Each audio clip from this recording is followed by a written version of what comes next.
Hello everyone and welcome to another Sail to Singularity Beyond video. So today I'm going to be interviewing the developers of this game, guys. So I'm going to ask them a bunch of questions about the game, about its development and what they plan to add in the future and bits and bobs like that. So yeah, I really hope you enjoyed this video, and yeah, if you do, hit a like, leave us any feedback down below in the comments as well. All of their socials will be linked in the description as well, guys. With that all said and done, let's get on to the video. Really hope you enjoy it, and yeah guys, I'll see you in the next video. Goodbye. Okay, so shall we begin? So, you guys at Computerlunch. So, would you like to explain who and what you guys do and what you are? Sounds great. So my name's Andrew, and I'm the head game designer and kind of director of the game. And I also go as a lunch in our Discord. And I'm kind of the game designer at the high level. Like I build some of the idle game systems, and I help decide kind of what we're going to focus on. And then I also have a background in computer programming, so I do a lot of the Awesome. Yeah, and sorry. I'm Emily. Sorry. Sorry, Emily. Go ahead. Sorry. No, you're good. You're good. I'm Emily. I'm not as big of a figurehead here at Computer Lunch as Andrew is, since Andrew is the Computer Lunch, but I am the social media manager, assistant producer to Andrew. I manage most of our social media accounts: Instagram, Facebook, Twitter, TikTok. That's all me. And I help manage our Twitch live streams, so I'm here to help keep our community engaged and wanting more from the game, and also hearing people out and connecting our fans to our game to make sure that we're hearing all their feedback and making the game that our players want to have. I also help out Andrew in the game when he needs additional support, especially in the production pipeline. So yeah, thank you for having us. Yeah, thank you for coming on. Yeah, and our team is so our Computer Lunch is we're a smallish mobile studio located in New York City, and we have about 4 or 5 people that work on the game. Some are programmers, some are artists. Some are a bit of both. Yeah, some are a little bit of both. Yeah, our team is small, but we wear a lot of hats. We have a researcher that does a lot of the research to learn about all the space stuff. Ah, that's fantastic. So how long have you guys been going for? See, like the company itself. Like how long have you guys been around for? Yeah, so this is our 3rd game. Our last game was kind of an action arcade game called Mama, and then we did a VR game before that. But with Sail to Singularity, this game has been out about 3 years, and what we're sharing today is this Beyond expansion, which is all about the solar system and kind of creating our known universe. That's absolutely fantastic. And yeah, I've only played the game. I've only had it for about 4 weeks now, but I gotta say I'm really enjoying it. So props to you guys. I think you've done a good job. And yeah, it's a lot of fun, and it's very addictive. Yeah, that's the crazy. So the idle games are idle games. Yeah. Had you played any other idle games? Neptunian? Oh, I've played loads. I mean, way back in the day, I used to play one called Cookie Clickers. I think I was still like 14 at the time. But all you do is like click the screen, and they just like slowly level it up to get as much as possible. But this game is obviously way more in depth than that one was, and it's about space. So what could I not love about it? Yeah, so that's where so the Cookie Clickers are idle games. They're just super addictive as a gameplay. But we were like, what if we could combine that kind of enjoyment or that addiction with something that's a little more sciencey or substance based? So in our game, you still have the kind of very addictive Cookie Clicker model, but then you're actually learning about the real natural world. So the main game is about the evolution of life on Earth. And but for this expansion, we just wanted to really do an in-depth explanation of the solar system. Yeah, absolutely. I mean, it's really good so far. I mean, I like all the little facts. I've got to say, I like the little. I mean, I don't know what you guys specify them as, but the cards you collect for each planet, which give you additional boosters. So, for instance, like you had Earth's the atmosphere and the Sea of Tranquility on the moon and stuff like that. I quite like that concept of the extra sort of cards that have extra facts on them, which also give you boosters. for each object. I mean, I think that's quite a cool addition as well, and it just adds a little more for each planet as well, like extra facts you can sort of pick up from and things like that, really, isn't it? Yeah, and it's very research based. So we wanted the game to feel more like a science documentary than like a sci-fi spaceship thing. So having all the cards and the boosters that you get based on facts about the planets and celestial bodies was really important. And our researcher Nisa, who does a lot of the research, I think she had to make two trait cards for each planet. So we had about, I think, over 80 of those cards to collect in the game. Wow, that's it's always a challenge for a researcher because there's always so many facts you can learn, especially with making the Beyond. Like, there's so many different facts about Mercury that you want to include, but you can only choose 2 additional ones in addition to the generator fact. So we often, as a team, we all meet up and then we listen to her read those facts that she's learned to us, and we'll say like, oh, that seems like too much, or it'd be great if you expanded more on this fact because it's really interesting, and this isn't something I would find if I just typed it into Google. So the process of which we do the research and picking out certain facts is fun, but it's always sad to see a fact go that it just feels like it wouldn't fit. Yeah, I mean, there's been loads and loads of fantastic facts. It must be really, really hard to squeeze them all down to obviously 2 to pick for each planet. But I mean, for some of them, like Jupiter, I mean, the red spot for me would be an absolute must-have. I mean, stuff like that. I mean, each planet has a few distinctive features there where you'd think it's got to be that one, hasn't it? Like over some other ones. Yeah, if we didn't have the red spot, I think it would be a bit of a travesty. Yeah, but then there's some planets like later we have some of the dwarf planets. I think we have Sedna in the game, but it's actually very difficult to find facts for some of those. Yeah, so we talk a little bit about the orbit of the planet. So sometimes we're scratching the barrel for facts. Yeah, I mean, Sedna we know very little about. We haven't really got anything about it, really. We know it's there, but that's really about it. I mean, obviously we've never been there.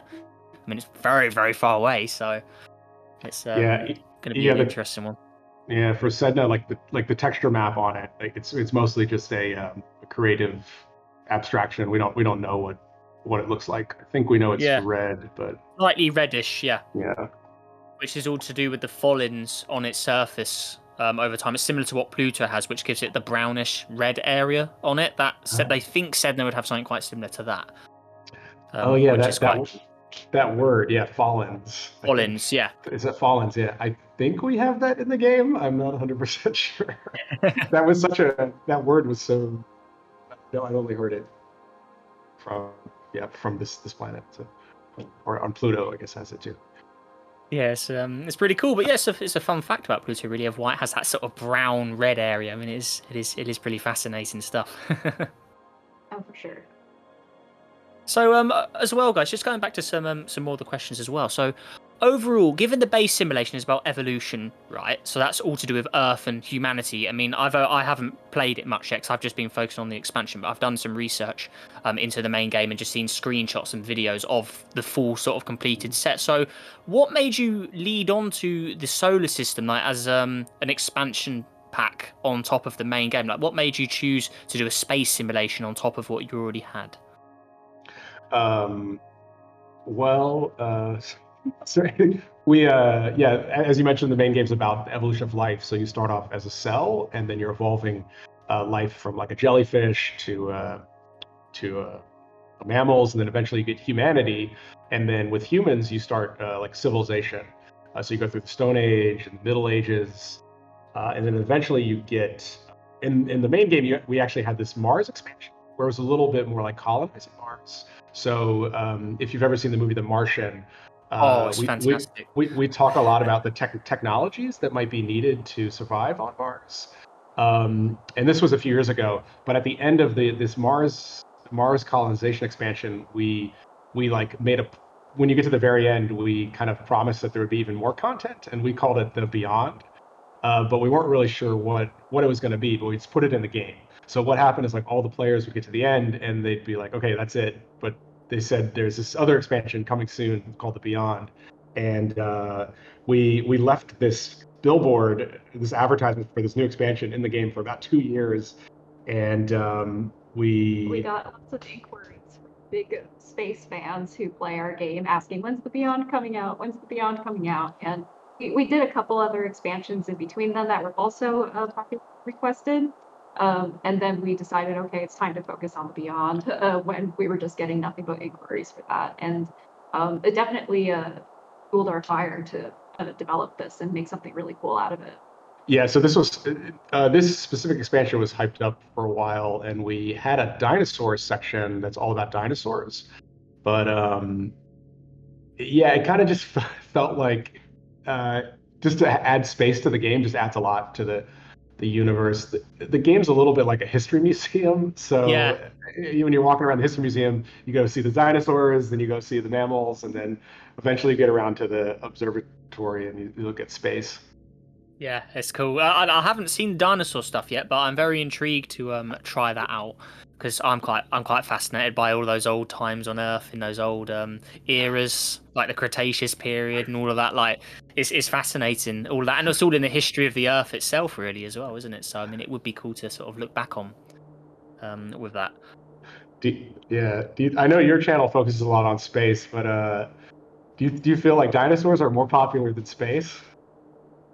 I'd probably say that's a hard question. I mean, ooh, I mean, I'd probably say it. I think more people would be interested in the planets and space over dinosaurs. That's a hard one, actually. That is a very hard question. I mean, what would you guys think? I mean, I mean, I should say people are more interested in space just Oh, from, yeah, you think so?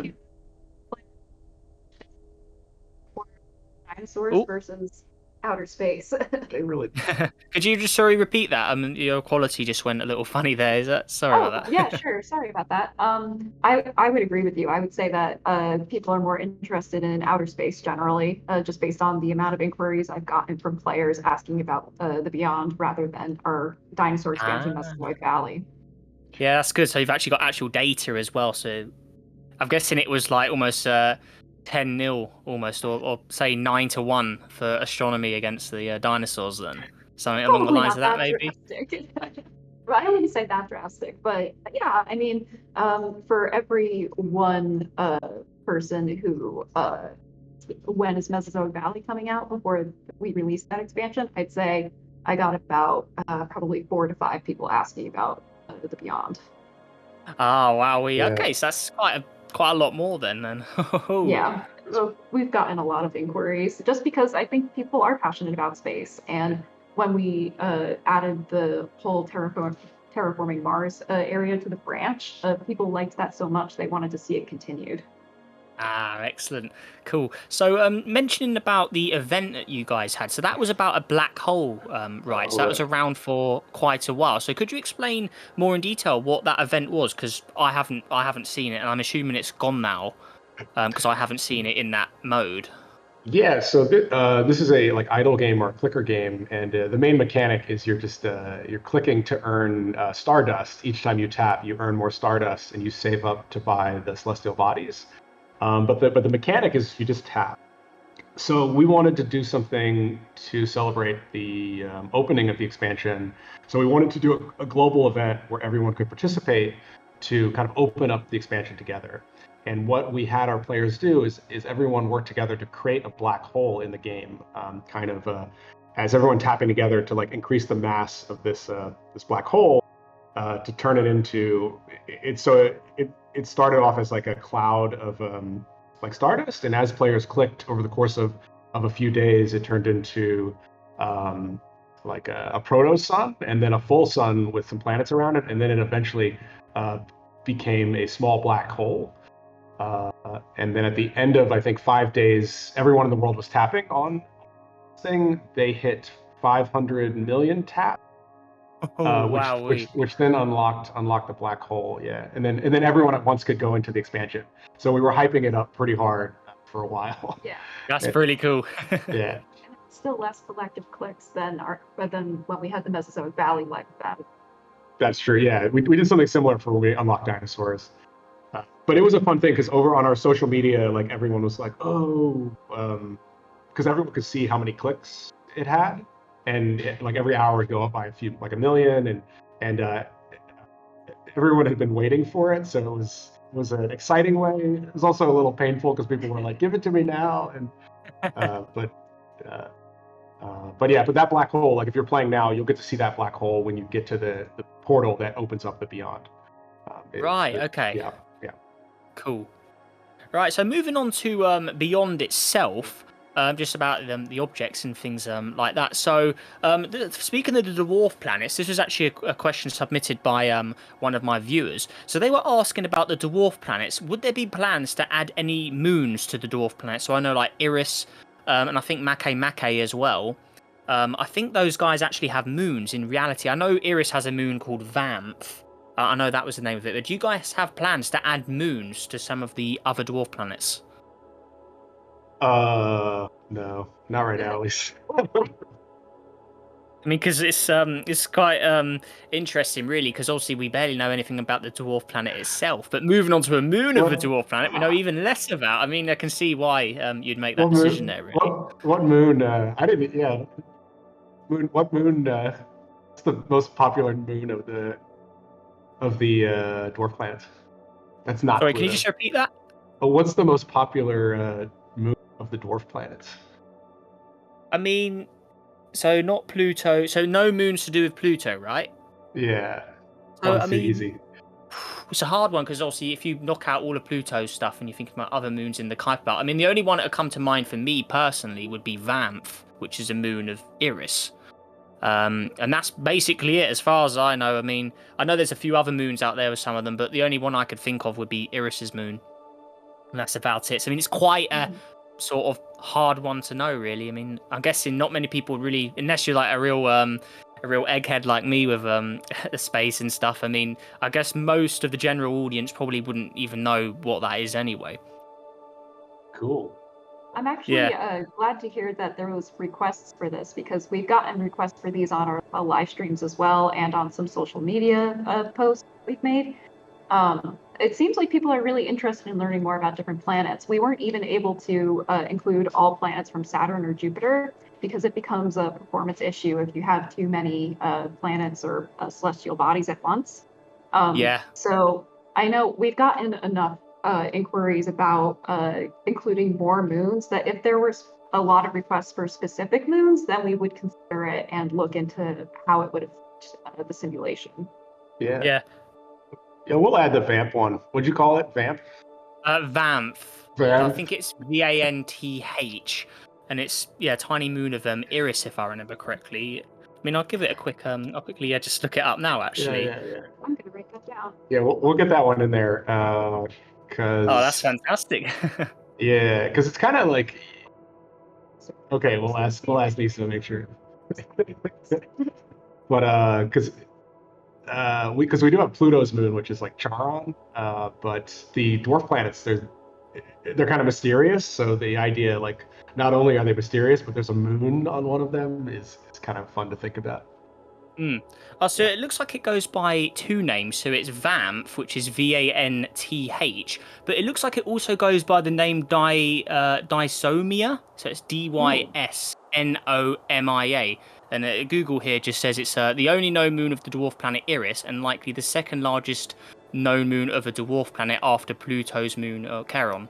So it was discovered in 2005.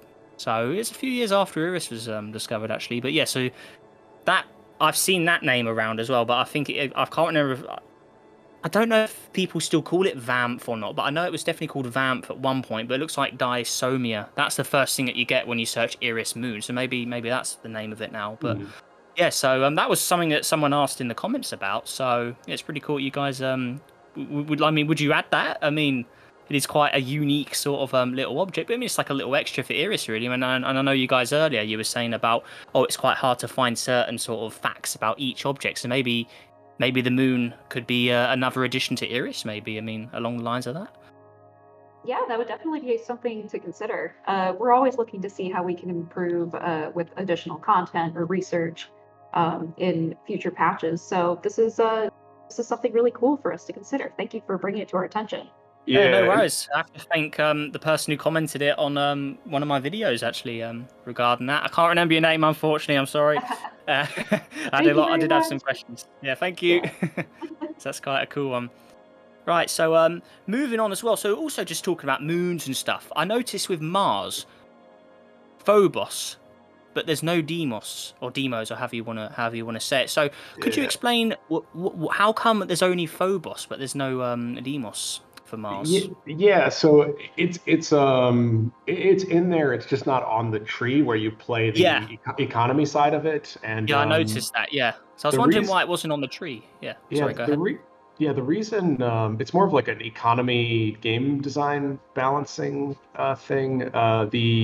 The moon Phobos in the game, when you unlock it, it makes your Mars production cheaper to buy.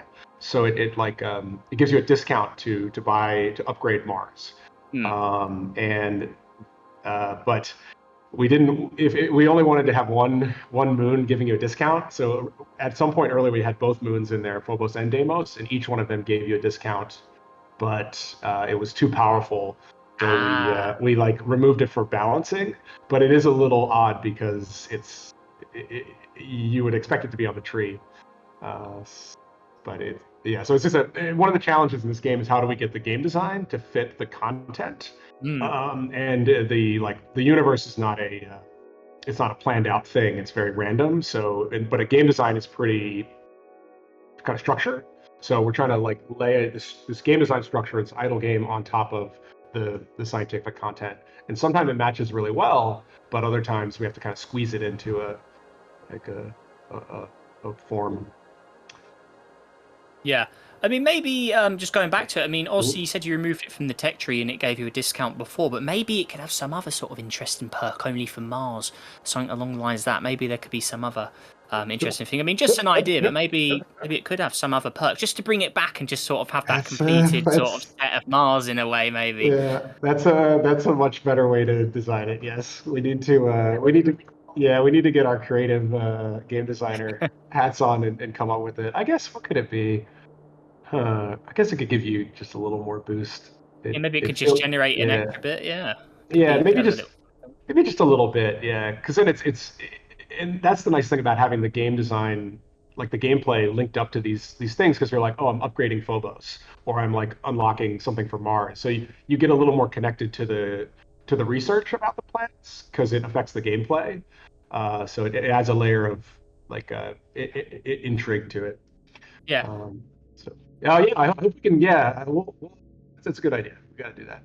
Yeah, I mean, maybe just going with Demos as well. So Brandon said in the chat here as well. He said, that's a really good idea. Actually, he have it as a perk card instead of an object actually generating bits indeed. So maybe it could be just another sort of unique card for Mars, or maybe it's an add-on of Phobos or something along the lines of that. Maybe you put them both together as one sort of item.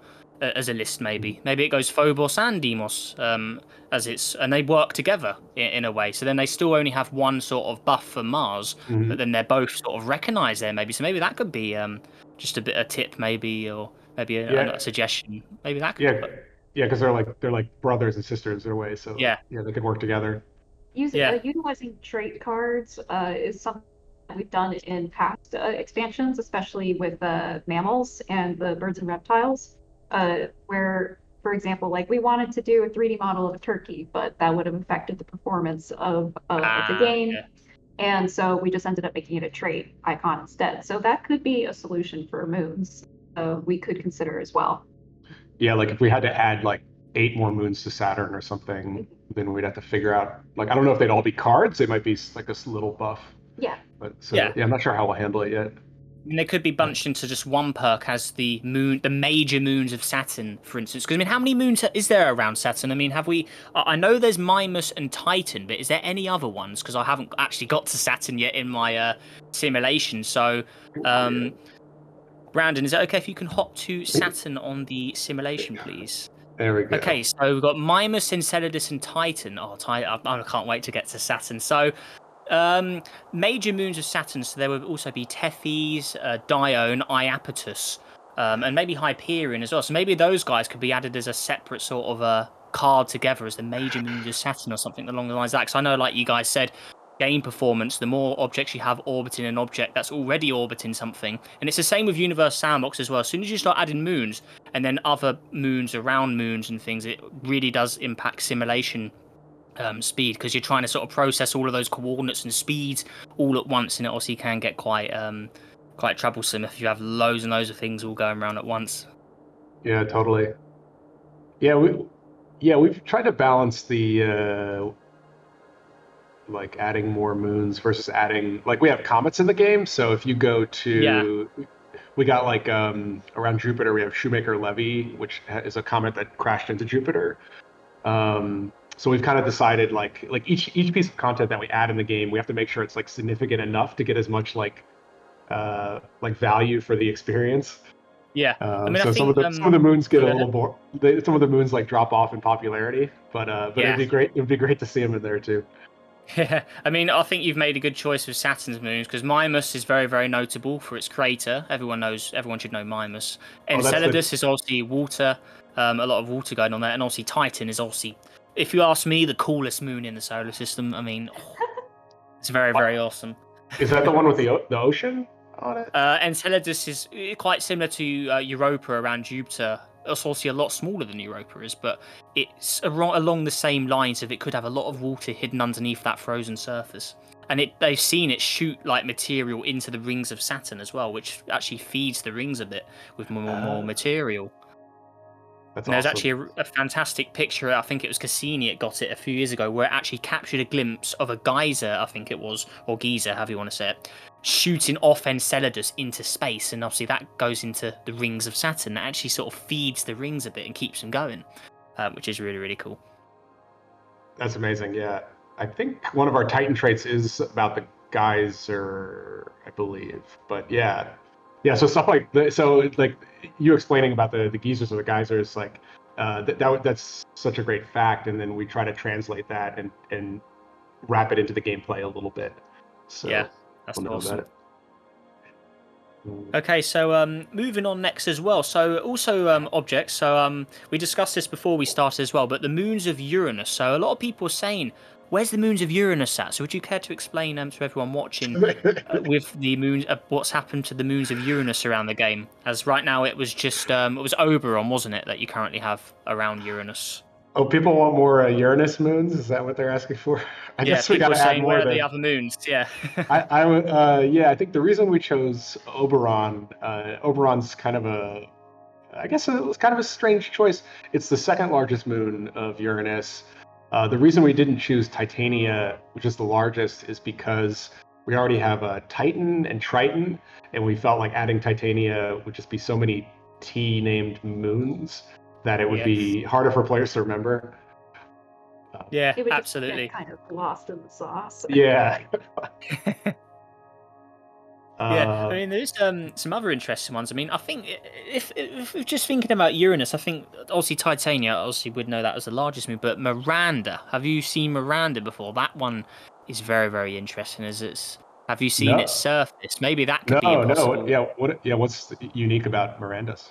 So if you just look at a picture of it, so Miranda the moon, so moon of Uranus, it's the smallest and innermost of Uranus's sort of main major moons. It is very, very small. It's about the size of Mimas around Saturn, but it has a very, very sort of weird surface. It looks like it's been destroyed and then put back together by its own gravity. So there was a sort of theory that, it got hit by something, it broke into many pieces, but then it fell back together. But now its surface looks like it's got pieces from different planets on it, because it's a puzzle all put in the wrong order, which is quite fantastic about Miranda. So it must have had some sort of geological activity or tidal forces, or maybe it had a collision, and it looks like its surface has been absolutely ripped apart, and its surface just doesn't match. It completely looks like a puzzle that's been put together in the wrong place. So it's a pretty fascinating one. It's a very, very small moon. Mm-hmm. That's definitely something in line of like the kind of research that we like to include in the game. So I'm definitely making a note of that one. We're writing down all your hints here. So it's a brainstorm. It was quite a challenge. Yeah. Oh, sorry, go ahead. Oh, it was quite a challenge to get just the all the planets in. But it's the fun thing. There's always like something more to discover in space. Yeah, So absolutely. it's I mean, like you're never going to find everything, like no yeah. one's ever going to know everything about space. I mean, it's just infinite possibilities and the way science is like, oh, it's fantastic, isn't it? Like, Yeah, exactly. And we love to include like information that normally people don't know on a regular basis. And as much as we'd love to include everything, unfortunately, like there are restrictions in any game as to how much content you can include. yeah, absolutely. I mean, one sort of feedback I've just thought of just right on the spot here about some of the objects is maybe the year they were discovered. So I'm just looking at Miranda here. It was discovered in the 16th of February, 1948. So it's quite a recent one. And obviously Uranus and Neptune themselves onwards, because Saturn and everything closer than Saturn we've known since prehistoric times, so there's no exact date of when they were discovered, but Uranus onwards we have dates of when they were discovered, so maybe that could be a bit of feedback for you guys, is maybe if you want to just have a bit of extra information about when each object was discovered, maybe you could put the dates in and maybe who it was discovered by, if that information is available as well. Maybe that could be something you could expand on for each of the more outer objects, because obviously, like I said, Saturn and everything closer, we don't have a date because we've known them since like Roman times. We've known them for a long time. I mean, Saturn was the last planet in the solar system for God knows how long. I mean, very, very long time. Yeah, that's a great idea. We're planning currently we're planning to add some more facts when you're selected on a planet. So we want to make sure we're showing the orbit, the time it takes to orbit the sun, the mass or the size of the planet Yeah. related to the Earth, and then I think there's probably distance from the sun. But the date that it's discovered is also a really good one.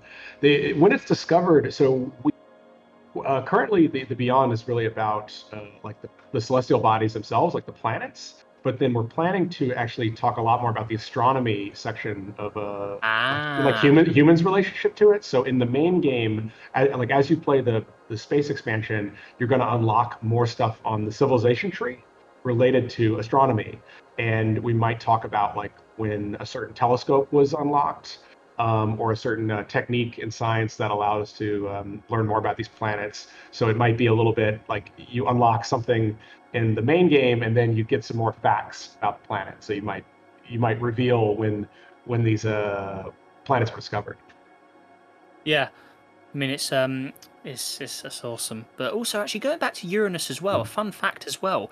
It Yeah. wasn't originally named Uranus. The person who discovered it called it King George's star because they originally thought it was a star, and they named it in honor of King George III, which is pretty fantastic. I think one of our achievements. I think Nisa got one of these achievements for that. Yeah, pretty sure. Yeah, Oh, that's fantastic. Because they Nice. wanted to name it after the king.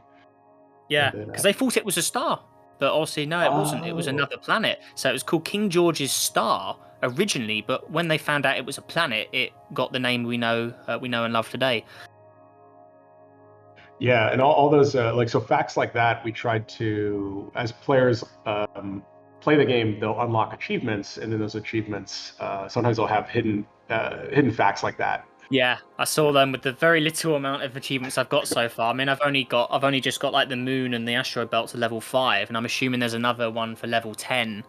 And obviously, I've still got all the other planets to do to get to level 5 and 10 and all that. So it's got a lot of work to do, but I'll get there eventually. So I mean, there'll be a lot more facts I haven't discovered yet. So I'm looking forward to having a crack at it and going all out, trying to get to the final stage. How many stages is there? I think it was at 17, isn't it? 17 or 18? Yes, it's currently it goes up to rank 17. So so the game actually takes place in a simulation of the world. It's kind of this simulation hypothesis, like, oh, we're living in a simulation. So in the game, you're simulating our world to maybe understand how we might survive, and you're learning about space. So each round you're doing a simulation of the solar system, and then once you get to the end of it, you reboot the simulation, and then you can expand it further each time. Yeah. So you're starting with the inner solar system, then you're going to the outer solar system, Kuiper belt, and then even further out. Yeah, I like that. That's a cool. Yeah. That's a cool concept. It Yeah. keeps it fresh as well, and you sort of work for everything quicker, and you sort of get a strategy of how to do things. I mean, I've been working up a few strategies of how to try and make as much stardust as possible, and things like that. So I've quite enjoyed the strategy side of trying to level up as fast as possible as well, which I think is really really fantastic. Yeah. And so currently we go out to this has the entire solar system out past the heliosphere, and then we even show the Oort cloud, which is kind of this hypothetical ball of ice comets.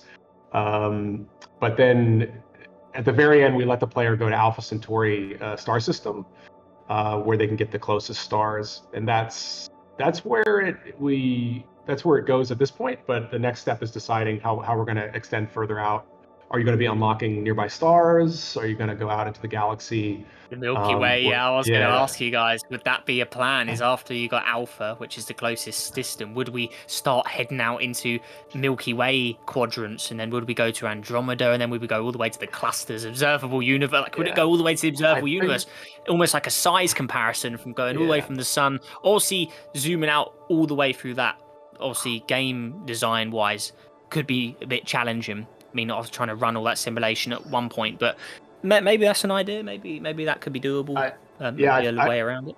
I think that's where we got to go. I'd agree with that. Yeah. Yeah. If you can zoom out just one more time, just all the way, you can start seeing some of those stars actually move in. So the star map. I mean, they just look like stars, but they're actually all individual particles. So we have a 3D model of the stars, and those stars are actually in their correct positions where they're supposed to be. So once the player does zoom out, they'll be able to zoom out into those stars and hopefully kind of see what the Milky Way might look like, and then the galaxies that are further out. There are a lot of technical challenges that we're going to have to work on for that, but I think like we know, like the Hubble telescope has shown us the end of the observable universe. Like we actually have a lot of information about those stars, so it is possible to do a rudimentary map of those galaxies, and I think that's where people want to go. Like these idle games, you want to get bigger and bigger. So going out to the end where we can't see any further is I think that's where we should go. I mean, that'd be absolutely fantastic. But another idea, now I've seen the stars, so you got the models of the stars that move around. One thing I've just thought of as well is the constellation map. Obviously, when you get the constellation points, you build the constellations up. Maybe every time you get a new star unlocked in the constellation, it adds the star to the background of like the simulation itself. So if you have them all the constellations would be around like the simulation as well. Maybe that could be. What would you guys think of that? Would that be a possible idea, or is that a good idea, or am I just being crazy? No, you're not crazy at all. That's actually something that's been on our radar for a while, that we considered putting in the expansion originally. But I know a lot of our players wanted to see that happen in the garden, and we want to make it happen as well, where every time you complete a constellation, you see it in the garden. That is fantastic. In its real space. Yeah, because we have the start. Because there's this other system where you unlock constellations, and Emily, you were pretty involved in that creation. Yeah, it's personally my favorite part of the game. It feels cool. Most unique. Yeah, it's the astrology sort of side of it as well, isn't it? Of the constellations and the designs they make and all that. I mean, it's fantastic. I mean, could you just explain as well? So I haven't done much experimentation with the constellation. So could you just explain how the constellation work like in the game as well? I think they give you like sort of boosts for certain objects. Is that correct? Am I on the right lines there? Yeah, there's definitely a strategy to it. If you pay attention to the tooltip in the bottom right corner, it tells you what it boosts in the simulation. And if you play your cards right, there are a couple constellations that if you unlock them first, it's more beneficial for you in the long run. Like, for example, I know Libra is a good one to usually pick first, because it doesn't have as many constellation pieces, but it also increases your moves. So by the time you unlock it, you don't get the constellation nursery until level 3. And by then you'll have a moon comes with Earth, and you'll be starting to unlock additional moons. So that's usually a good one to pick at first because it's easy to get with the small amount of star bits compared to other constellations, and just the early gameplay of unlocking moons. Yeah, okay, cool. Because I know when I had enough pieces to make one, I went for Leo, but then after I built, because it's my constellation. Yeah. So I went for Leo, but then I noticed it only does ice giants, so Uranus and Neptune, but I don't have them yet, so it doesn't do anything. Yeah. But hey, it's Leo. I wanted it, so I got it. Yeah. I mean, I feel ya. I'm a Virgo, and I wanted to do that first, but it doesn't make sense. It's like, all right, I guess I have to compromise. Yeah, people have different strategies. And this one, this was a lot of fun because we tried to we wanted to make it as accurate as we could. So we based the layout of the stars on the, I forget what it's called, but the astronomy chart. And then the fun part was doing these illustrations, which, Emily, you made a number of these, but kind of... Yeah.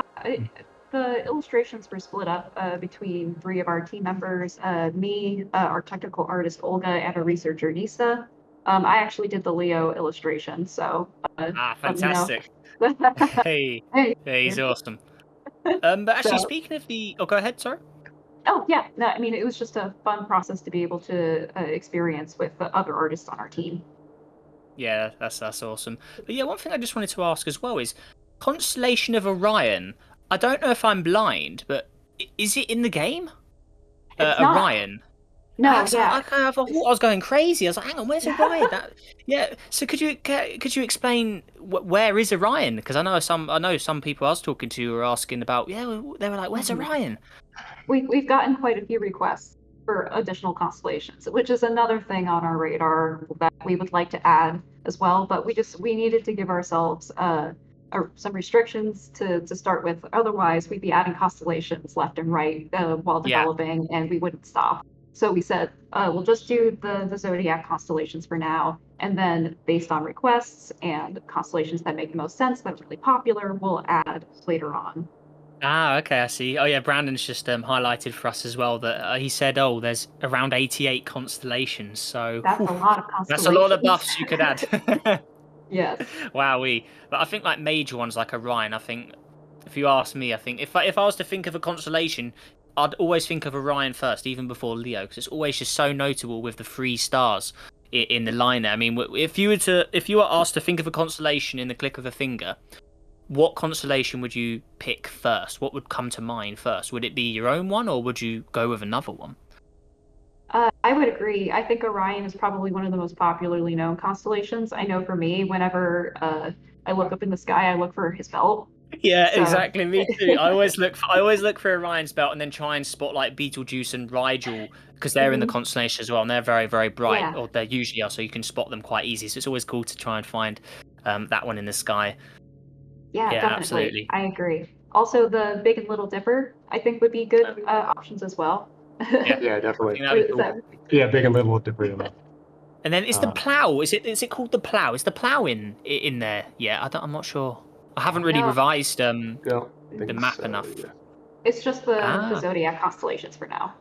I see. Okay, awesome. Cool.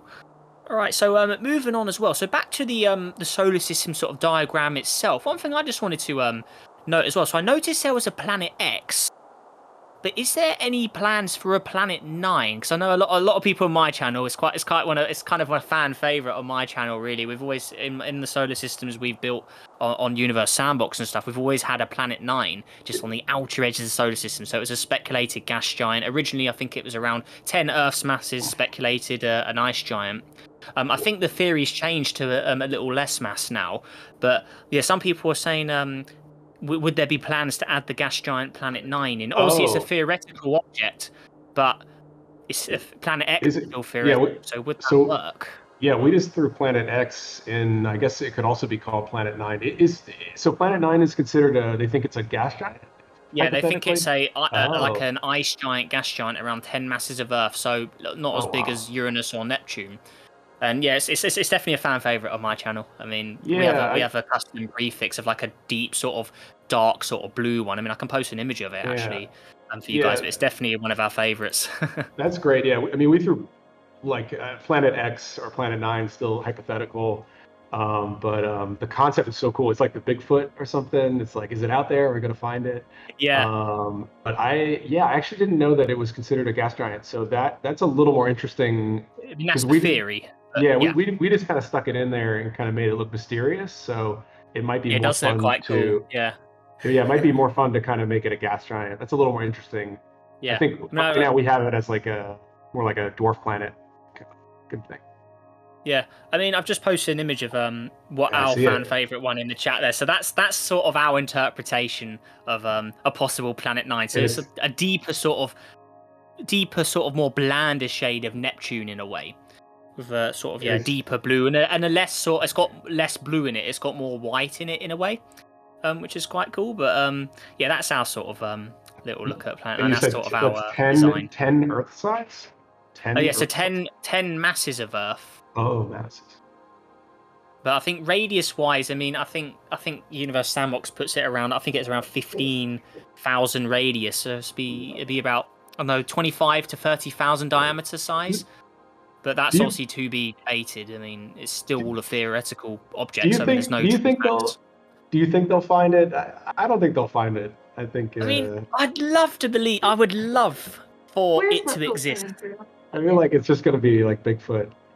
Yeah, it is. We'll Yeah, never I find mean, it. I'd love for it to exist. I mean, Yeah, I've always yeah. been a fan of the hidden gas giant, and it goes back to like the old Nemesis theory. If you've ever heard of that one, where they Oh, thought, oh, right, there was right, a yeah. brown dwarf that we couldn't see, that was on the edges of our solar system, which was upsetting all of the orbits. Because if you look at, say, the dwarf planets, the Kuiper Belt area, a lot of them have eccentric orbits, and they think another large mass object is out there, which is upsetting the orbits, because Neptune isn't enough to do that, in a way, and out there, and all the other gas giants.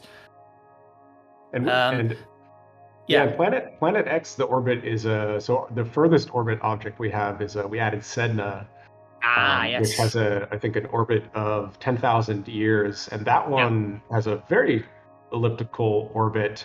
I think one of the reasons we were able to see it is because it just happens to be at its closest point to the sun now. Yeah. So I think we would not have found it probably if it was further out in its orbit. Yeah, Um, absolutely. Because it's yeah. at further points, it's reflecting even less light at its further points, so it would be almost undetectable in a way. Because it's just so minor. Yeah. But yeah, thanks for the Planet X reference. Yeah, maybe I will. Maybe we will call it Planet Nine. That might be more interesting. I mean, I think We're Planet yeah. X and Planet Nine were separate Yeah. theories in a way. So I mean, they Oh, they could are. work. In theory, they could work together because there's been loads of theories. I mean, I thought think there they. is also a Planet Uh-huh. 10 theory, but there's been Planet Oh. X, there's been Planet 9, there's been Planet 10, there's been the Nemesis Oh. theory. I mean, there's been loads of theories on what is out there causing the disruption of the dwarf planet orbits. I mean, I'm sure the viewers would give us more theories and other ones that have been speculated over the years as well. But I mean, Planet 9, that's one of the more recent Wait. ones. But Nemesis is I think that was quite a popular one in its time as well, with that hidden brown Yeah. dwarf out. Wait. Um, Planet X theory and Planet Nine theory are actually different theories. Yes. I Oh, okay. believe so. Yeah. I guess we could stick it. Maybe it could be like a hidden planet that you somehow discover, or it's like maybe it's just really hard to find. I mean, Like it's it's really further out dark, and then than if you it's like Sedna distance. It is pretty like the speculated orbit for Planet 9 is pretty far out. I mean, I'll send an image of the into the chat as well of how far they speculated Planet 9 orbit would be. we have to add Pretty... secret achievements. They're like little hidden things. Ah, So that Planet Nine might be a good secret achievement where you can only find it by clicking on it, maybe. And yeah, that would be yeah, fantastic because it's hidden in yeah. the depths. I mean, here's the image. So this is just off Google here. There's Planet. That's the speculated presence Oh, of wow. planet 9. Oh, So I see. that, Wow. yeah, so that affects. They think an orbit like that would affect the dwarf planets and give them those inclined orbits like Sedna. Well, that sounds good. Yeah. Well, Yeah. Or it's like beating to its own. Oh, sorry, can you repeat that? You've gone a little funny on the audio there. Oh, that's okay. Was that better? Oh, there we go. Cool. Can you hear me? Yep, we can hear you now. Yep, all good. Great. I was just saying that it's a unique orbit and it's like beating to the tune of its own drum. So I think that would be a perfect addition for a secret achievement. yeah. Yeah, that sounds awesome. Because, I mean, it's obviously a mysterious object and it's still not Yeah. confirmed. So I think the mysteriousness of it would fit a mysterious achievement quite well, if that makes sense. Yeah, and then you actually have to find it, like, in It stays space. hidden. So you have Yeah. to click on it, and you can't even see it. So that'll be So a you just lot have of to fun. randomly click the screen, and if you get Yeah. like within a few pixels, it highlights it, and then it discovers it or something like that. I mean, like a proper hidden sort of object in. I mean, yeah, that'd be a That'll cool good, idea, yeah, actually. because That's whenever pretty we cool. put the secret achievements, like people on the internet will find them, but then when you're playing it, you're like, how do I get that thing? And you have to search for it. Or that's a great idea. Yeah, that's fantastic. Yeah. Also, so moving on as well. I mean, we're running out of questions here on the ones I've listed actually. So. So one objective that shows up from time to time is taking photos of planets in the photo mode, which we've been watching on the screen there. So do you have plans to add more features in the photo mode, so like hiding the name tags, hiding the orbits, things like that? Because that's sort of going off my Universe Sandbox experience, because you can sort of disable labels, orbits. You can turn on a habitable zone as well around the sun, which is quite cool. Like, would you have any other sort of like ideas or features you could add into the photo mode? Yeah, I think you just listed a lot of good ones. Filters. Yeah. Yeah, and that's using Sandbox as inspiration a lot with some of those ideas as well. But also Space Engine as well. They have bits like that. Yeah, those are beautiful games. Yeah, I think we'll get some checkboxes in there. So at least in photo mode, you could turn off the some of that UI. We also want to make. We're also currently redoing the controls to make the universe speed up and slow down. So those controls will be a little more accessible, so you can. Oh, I see. I was having a trouble trying to figure out how to do it in on my first few plays of it. I was like, hang on, how did you speed it up? 1 minute it was moving, then it didn't move, and I was like, hang on, what have I done? I didn't click anything right, and I could not, for the life, I could not find how to do it. So I think that's a good idea. You guys are working on that. We just kind of bungled the UI on that. So I think in a patch, hopefully next week, we'll clean that up and make it a lot more clear on how to use it. Because part of the fun of building the solar system is seeing the orbits and understanding them. So I know I always, when I'm in Universal Sandbox, I always want to speed it up really fast and watch everything fly around. That's part of the fun. Yeah, absolutely. And also sort of talking about sort of photo mode and things like that. Would there be like for PC in particular as well, a higher graphics option? Would that be something you could look into for PC? So I guess that'd be more of a PC exclusive, because obviously PCs can handle more sort of stuff, but like a higher graphics maybe. Yeah, so we're so this game is it runs on the phones, iOS and Android, but we also have a Steam version, and our main goal is we want to make sure it's playable on all devices. So you have some people that have really powerful PCs, and then you have like older Android phones, and we do want to make sure it runs smoothly for those phone users. There might be a way we use Unity to make the game. It's a game engine. I think probably almost all games are made in Unity at this point. Yeah. But I think Universal Sandbox is. It is. Yeah, Unity is a sandbox. Yeah, very, very great engine. But I think there's a way that we can do like high level textures. If we do expert, we'll have to talk to a programmer and see if that's possible. Okay, that'd be awesome to see. Yeah, I mean, already, I mean, I do like their visual. I mean, the sun, especially. As soon as I launched the game for the first time in my very first video, like trying it out, I was like, the sun looks awesome. I really, really like the way the sun looks. I think it's fantastic. The way it looks. Thank you. Unique. That means a lot for. Yeah. Because you look at a lot of sun, so glad that. I mean, I've seen the Universe Sandbox ones. Obviously, they're very, very bright. You don't really see the surface features. And then the space engine ones, they're even brighter, and they literally look like the real life sun. But your one, obviously, the luminosity is hidden, and you can actually see the surface features a lot more. And I really like the way it looks. And you also have sunspots, which none of the other games really have. I mean, Universal Sandbox, they had them at one point a long time ago, but they're not in the game. And I've said it in my videos, I'd love to see sunspots return, but I know you guys sort of have like darker patches, which I'd consider sort of sunspot areas. I like that. It's a cool extra feature. I mean, maybe that could be an additional card for the sun. I mean, I can't remember if the sunspots are there or not, but sunspots, maybe, yeah. I like the sunspots. They're nice. They're a nice addition because I'm not sure if Space Engine does it. I mean, I'd have to double check. Yeah, I think there's kind of two directions you can go with the sun. One is like it's just a super bright object, like staring at a light bulb.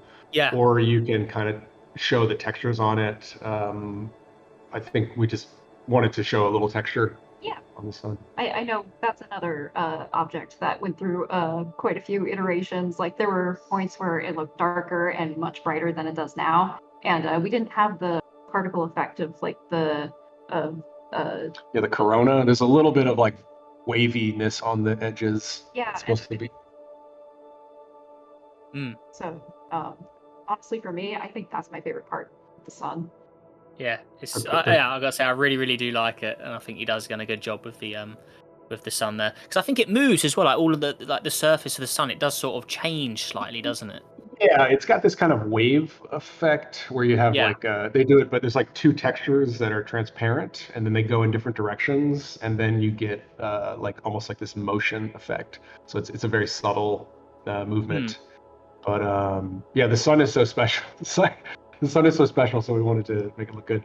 Yeah, I mean, it has to be. I mean, it is the king of the whole simulation, really. I mean, it's the center of everything in the simulation, really, isn't it? So, sun is an important one.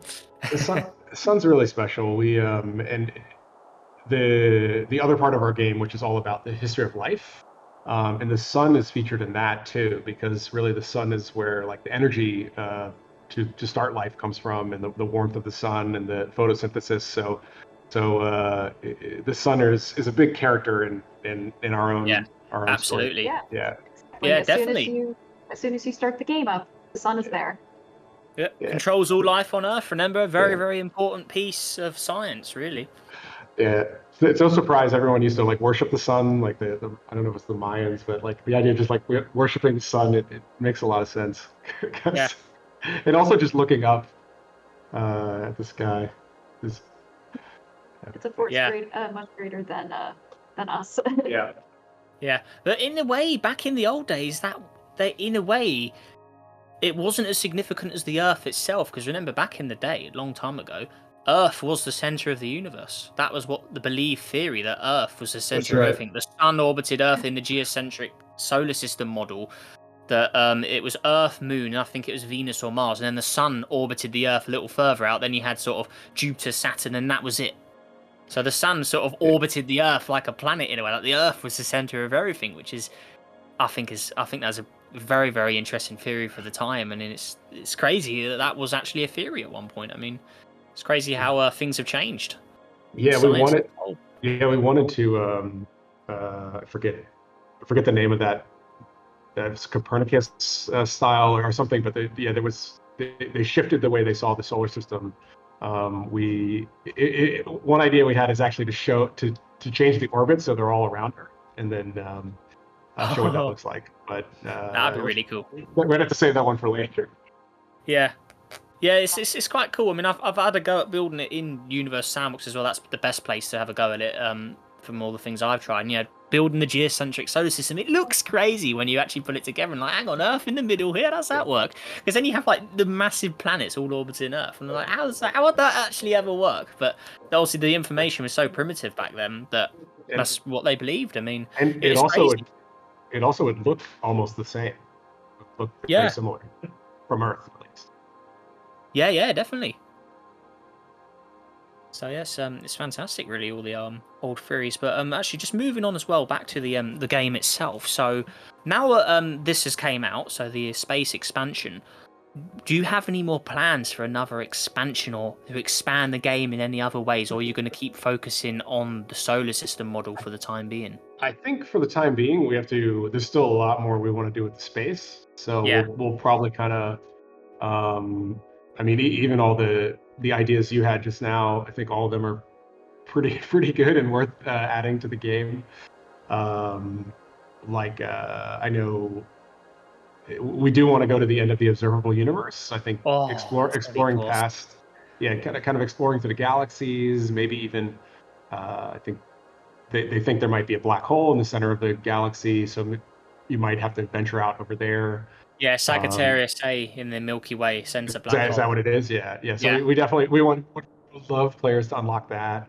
Oh, yes. And Another black thing, hole like, graphics as well in the oh my game. god, yeah, So I saw it's a saw an challenge. image of the one that you guys had in the opening before this came out, and that black hole looked really cool. But having a Yeah, full scale one in the simulation could be fantastic to see. that would be fun. And black holes are so fascinating. So mysterious. Yeah, we have They defy all physics. They're bizarre. uh, another thing that might be a lot of fun is like exoplanets. So part of the theme is like Oh yeah. how are humans going to survive in the future, or how does life survive?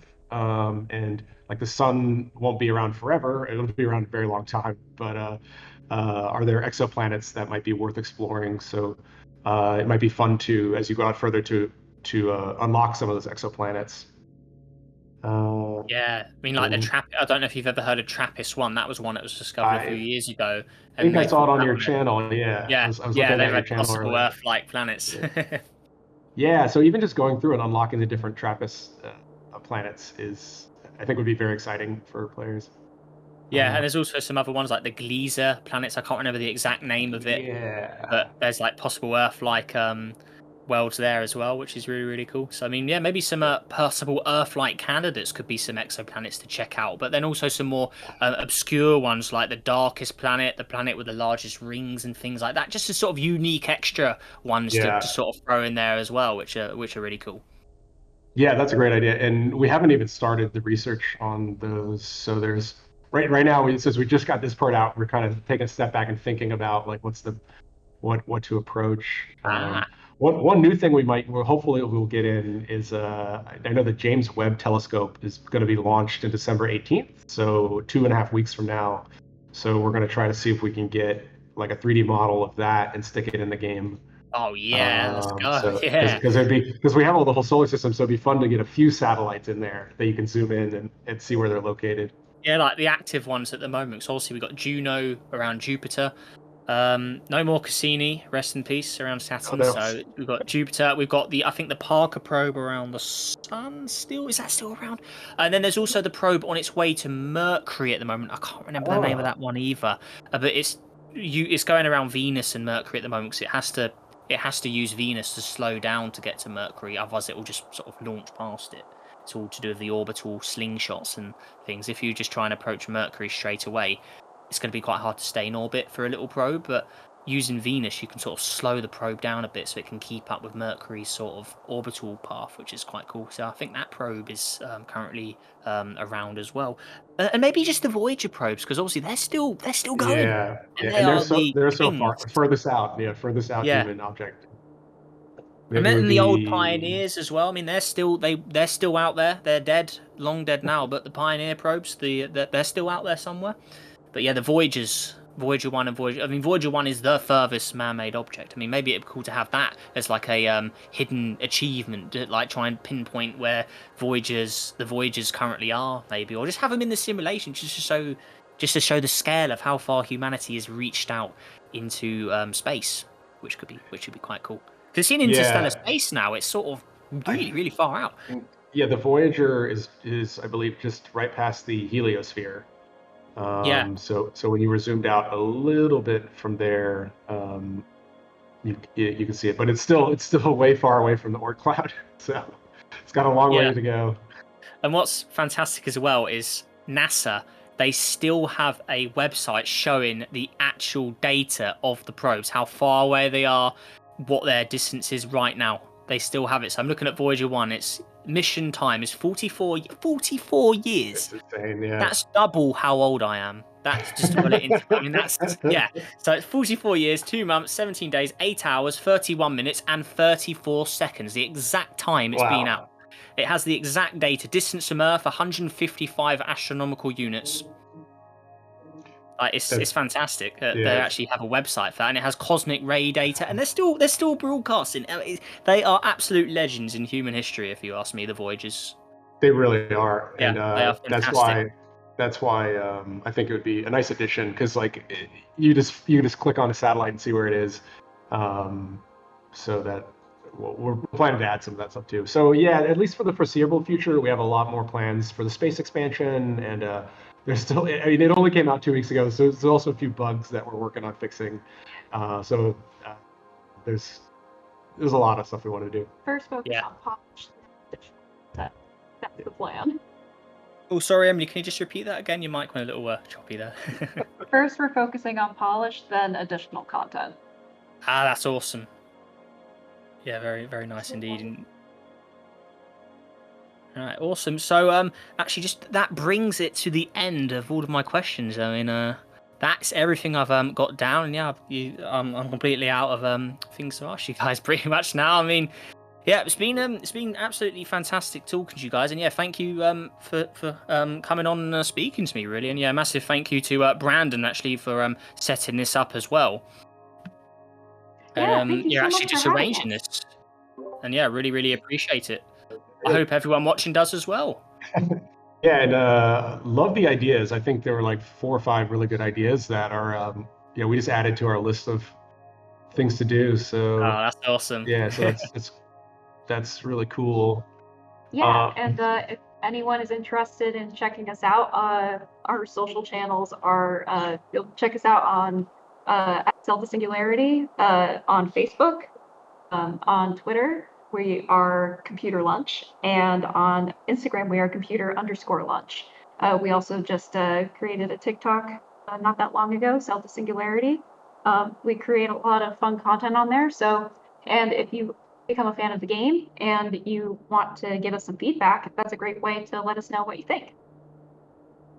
Yeah, absolutely, and I'll make sure to get all of those linked down in the description and the comments as well, guys. So I have to just ask you to give me the direct link so I can post those all in when I upload the video. But yeah, they'll definitely go in the description for you guys watching to check out as well. Of course. You got it. Yeah, absolutely. But yeah, again, guys, a massive thank you to all 3 of you actually for getting this sort of arranged and all that. It's been a blast. It's been absolutely fantastic. So yeah, massive thank you to you, Brandon, for arranging this, and Andrew and Emily for coming on. Yeah, really, really appreciate it. And yeah, it's been absolutely fantastic talking to you. Hopefully we can talk again. I'm sure me and my guys watching will have some more ideas and feedback and suggestions. I mean, we'll be full of it. Maybe if we get in those ideas you have, we can come back and show you that we put them in. Oh, that would be absolutely amazing. And I'm honoured. That ninth planet achievement. I want to get that in. Yeah. Stay in touch. Yeah, I mean, that would be absolutely fantastic. Right, so yeah, I think that is everything. So for everyone watching, a massive thank you indeed for watching this. I hope you enjoyed it. And yeah, like the guys said as well, any feedback on the game, make sure to go ahead and let them know on their socials. So like I said, there'll be links in the description, really. So yeah, massive thank you for watching this if you got this far. And yeah, guys, make sure you stay safe out there. Have a great day. And yeah, I'll catch you in the next video.